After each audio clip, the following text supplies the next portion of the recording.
Hello hi, ಇತ್ತು kitchen ಹೌಸ್ಗೆ ಸ್ವಾಗತ. ಇವತ್ತಿನ ರೆಸಿಪಿ ಬಂದು ಚಿಕನ್ ಬಿರಿಯಾನಿ ಹೇಗೆ ಮಾಡೋದಂತ ನೋಡ್ಕೊಂಡು ಬರೋಣ. ಮೊದಲನೇದಾಗಿ ಚಿಕನ್ನ ಮ್ಯಾರಿನೇಟ್ ಮಾಡ್ಕೋಬೇಕು. ಒಂದು ಬೌಲ್ಗೆ ಚಿಕನ್ ಹಾಕ್ಕೊಂಡು ಅದಕ್ಕೆ ಶುಂಠಿ ಬೆಳ್ಳುಳ್ಳಿ ಪೇಸ್ಟ್, ಚಿಲ್ಲಿ ಪೌಡರ್, ಧನಿಯಾ ಪೌಡರ್, ಕಸ್ತೂರಿ ಮೇಥಿ, ಉಪ್ಪು, ಮೊಸರು, ಬಿರಿಯಾನಿ ಪೌಡರ್ ಎಲ್ಲ ಹಾಕ್ಕೊಂಡು ಮಿಕ್ಸ್ ಮಾಡಿ ಹಾಫ್ ಆನ್ ಅವರ್ ಮ್ಯಾರಿನೇಟ್ ಮಾಡ್ಕೊಳ್ಳೋಣ. ಒಂದು ಮಿಕ್ಸಿ ಜಾರ್ ತೊಗೊಂಡು ಕೊತ್ತಂಬರಿ ಸೊಪ್ಪು, ಪುದೀನ, ಹಸಿರು ಮೆಣಸಿನ್ಕಾಯಿ, ಈರುಳ್ಳಿ, ಚಕ್ಕೆ, ಲವಂಗ, ಏಲಕ್ಕಿ, ಶುಂಠಿ ಬೆಳ್ಳುಳ್ಳಿ ಪೇಸ್ಟ್ ಎಲ್ಲನೂ ಗ್ರೈಂಡ್ ಮಾಡ್ಕೊಳ್ಳೋಣ. ಸ್ಟವ್ ಮೇಲೆ ಕುಕ್ಕರ್ ಇಟ್ಕೊಳ್ಳೋಣ.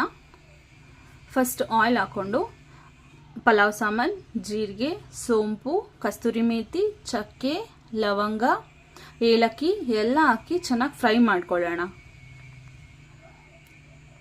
ಮತ್ತೆ ಈರುಳ್ಳಿ ಹಾಕೊಳ್ಳೋಣ. ಈರುಳ್ಳಿ ಚೆನ್ನಾಗಿ ಗೋಲ್ಡನ್ ಬ್ರೌನ್ ಬರೋವರೆಗೂ ಫುಲ್ ಫ್ರೈ ಮಾಡ್ಕೋಬೇಕು. ನಾವೆಷ್ಟು ಫ್ರೈ ಮಾಡ್ತೀವಿ ಅಷ್ಟು ಟೇಸ್ಟ್ ಚೆನ್ನಾಗಿ ಬರುತ್ತೆ. ಮತ್ತೆ ಅರಶಿನ ಪೌಡ್ರ್ ಸ್ವಲ್ಪ ಹಾಕೊಂಡು ಮಿಕ್ಸ್ ಮಾಡ್ಕೊಳ್ಳೋಣ. ಇವಾಗ ನಾವು ಮ್ಯಾರಿನೇಟ್ ಮಾಡಿಟ್ಟಿರೋ ಚಿಕನ್ನ ಇವಾಗ ಫ್ರೈ ಮಾಡ್ತಿದ್ದೀವಲ್ವ, ಆ ಈರುಳ್ಳಿ ಒಳಗಡೆ ಸೇರಿಸ್ಕೊಳ್ಳೋಣ. ಸೇರಿಸ್ಕೊಂಡು ಚೆನ್ನಾಗಿ ಮಿಕ್ಸ್ ಮಾಡೋಣ. ಮಿಕ್ಸ್ ಮಾಡಿಕೊಂಡು ಅದು ಫುಲ್ ಡ್ರೈ ಆಗೋವರೆಗೂ ಫ್ರೈ ಮಾಡ್ಕೋಬೇಕು. ಫ್ರೈ ಮಾಡ್ಕೊಂಡ್ಮೇಲೆ ನಾವು ರುಬ್ಬಿಟ್ಕೊಂಡಿರೋ ಮಸಾಲ ಹಾಕ್ಕೊಳ್ಳೋಣ. ಮಸಾಲ ಹಾಕ್ಕೊಂಡು ಸ್ವಲ್ಪ ಮಿಕ್ಸ್ ಮಾಡ್ಕೊಳ್ಳೋಣ. 2 ಮಿನಿಟ್ಸ್ ಬಿಟ್ಟು ಟೊಮೆಟೊ ಹಾಕ್ಕೊಂಡು ಮಿಕ್ಸ್ ಮಾಡ್ಕೊಳ್ಳೋಣ. ಮಾಡಿಕೊಂಡು 1 ಅವರ್ ಸೋಕ್ ಮಾಡಿರೋ ಅಕ್ಕಿನ ಬೇಯ್ತಿರೋ ಮಸಾಲೆ ಒಳಗಡೆ ಹಾಕ್ಕೊಂಡು ಮಿಕ್ಸ್ ಮಾಡಬೇಕು. ಮಿಕ್ಸ್ ಆದಮೇಲೆ ಇವಾಗ ನಾನು 1 ಗ್ಲಾಸ್ ಅಕ್ಕಿಗೆ 1.5 ಗ್ಲಾಸ್ ನೀರು ಹಾಕ್ಕೊಂಡಿದ್ದೀನಿ. ನಾನು ಯೂಸ್ ಮಾಡಿರೋದು ಬಾಸ್ಮತಿ ರೈಸ್.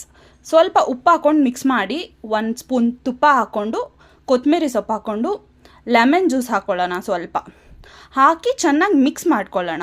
ತುಪ್ಪ ಹಾಕ್ಕೊಂಡ್ರೆ ಟೇಸ್ಟ್ ಚೆನ್ನಾಗಿ ಬರುತ್ತೆ. ಇವಾಗ ಕುಕ್ಕರ್ ಮುಚ್ಚಳ ಹಾಕ್ಕೊಳ್ಳೋಣ. ಕುಕ್ಕರ್ ಮುಚ್ಚಳ ಹಾಕ್ಕೊಂಡು 2 ವಿಷಲ್ ಕೂಗಿಸ್ಕೊಂಡ್ರೆ ಬಿರಿಯಾನಿ ರೆಡಿ ಆಯಿತು.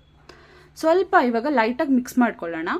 ಮಿಕ್ಸ್ ಮಾಡಿಕೊಂಡು ಸರ್ವ್ ಮಾಡಿಕೊಂಡ್ರೆ ಬಿಸಿ ಬಿಸಿ ಬಿರಿಯಾನಿ, ಟೇಸ್ಟಿ ಬಿರಿಯಾನಿ ರೆಡಿ. ನಾನಿವತ್ತು ಬಿರಿಯಾನಿ ಜೊತೆಗೆ ಮೊಸರು ಬಜ್ಜಿ ಮಾಡಿದ್ದೀನಿ. ಬೇಕಿದ್ರೆ ಚಿಕನ್ ಫ್ರೈ ಇಲ್ಲ ಗ್ರೇವಿ ಟೈಪ್ ಏನಾದರೂ ಮಾಡ್ಕೋಬೋದು, ಇಲ್ಲ ಕಬಾಬ್ ಏನಾದರೂ ಮಾಡ್ಕೋಬೋದು. ಕಾಂಬಿನೇಷನ್ ಇನ್ನೂ ಚೆನ್ನಾಗಿ ಬರುತ್ತೆ. ನಿಮ್ಗೆ ಈ ವಿಡಿಯೋ ಇಷ್ಟ ಆಗಿದ್ರೆ ಲೈಕ್ ಮಾಡಿ, ಶೇರ್ ಮಾಡಿ, ಸಬ್ಸ್ಕ್ರೈಬ್ ಮಾಡಿ. Thank you.